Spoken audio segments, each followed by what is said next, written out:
Somalian കടൽക്കൊള്ളക്കാർ തട്ടിക്കൊണ്ടുപോയ കപ്പൽ നാവികസേന മോചിപ്പിച്ചു. 17 ജീവനക്കാരാണ് ഇറാനിയൻ മത്സ്യബന്ധന കപ്പലിൽ ഉണ്ടായിരുന്നത്.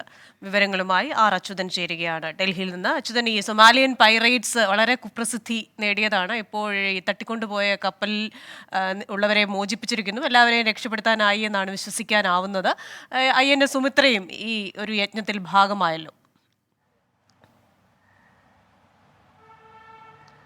തീർച്ചയായിട്ടും ക്രിസ്റ്റീന, വിജയകരമായിട്ടുള്ള ഇന്ത്യൻ നാവികസേനയുടെ മറ്റൊരു ദൗത്യം കൂടിയാണ് ഇന്ന് പൂർത്തിയായിരിക്കുന്നത്. ഈ കൊച്ചി തീരത്ത് നിന്നും ഏതാണ്ട് 700 നോട്ടിക്കൽ മൈൽ അകലെയാണ് ഈ ഒരു സംഭവം ഉണ്ടാവുന്നത്. അതായത് ഇറാനിയൻ്റെ മത്സ്യബന്ധന കപ്പൽ അത് സൊമാലിയൻ കടൽക്കൊള്ളക്കാർ റാഞ്ചുന്നതും അവരുടെ കൈക്കലാക്കുന്നതും അതിനെ രക്ഷിക്കുന്നതിന് വേണ്ടിയിട്ടായിരുന്നു INS സുമിത്ര ഉൾപ്പെട്ട രക്ഷാദൗത്യം ഉണ്ടായത്. നീണ്ട നേരത്തെ രക്ഷാദൗത്യത്തിനൊടുവിലാണ് കപ്പൽ പൂർണ്ണമായി മോചിപ്പിക്കുവാൻ കഴിഞ്ഞത്. INS സുമിത്ര എന്ന നാവികസേനയുടെ യുദ്ധക്കപ്പലിന് പുറമെ ആ കപ്പലിലുള്ള ഹെലികോപ്റ്ററടക്കം ഈ കപ്പലിനെ വളഞ്ഞുകൊണ്ടാണ് ഇത്തരമൊരു രക്ഷാദൗത്യം അതിൻ്റെ പൂർണ്ണ വിജയത്തിലേക്ക് എത്തിയത്. ഇപ്പോൾ നിലവിൽ ലഭിക്കുന്ന വിവരങ്ങൾ അനുസരിച്ച് 17 പേരെയും രക്ഷിച്ചിട്ടുണ്ട്. കപ്പൽ പൂർണ്ണമായും ഈ കടൽക്കൊള്ളക്കാരെ അകറ്റി പൂർണ്ണമായും ഇപ്പോൾ മോചിപ്പിച്ചിട്ടുണ്ട്.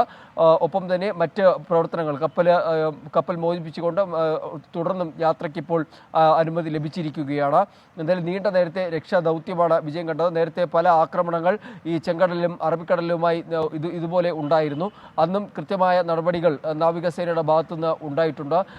പ്രതിരോധ മന്ത്രി രാജ്നാഥ് സിംഗ് തന്നെ പറഞ്ഞത് ഇത്തരം പ്രവണതകൾക്കെതിരെ കർശനമായ നടപടി നാവികസേനയുടെ ഭാഗത്തുനിന്ന് ഉണ്ടാകും എന്നുള്ളതാണ്. എന്തായാലും അതിൻ്റെ ഭാഗമായി കൂടിയാണ് ഇപ്പോൾ ഈ സൊമാലിയൻ കടൽക്കൊള്ളക്കാർ തട്ടിയെടുത്ത ഇറാനിയൻ്റെ മത്സ്യബന്ധന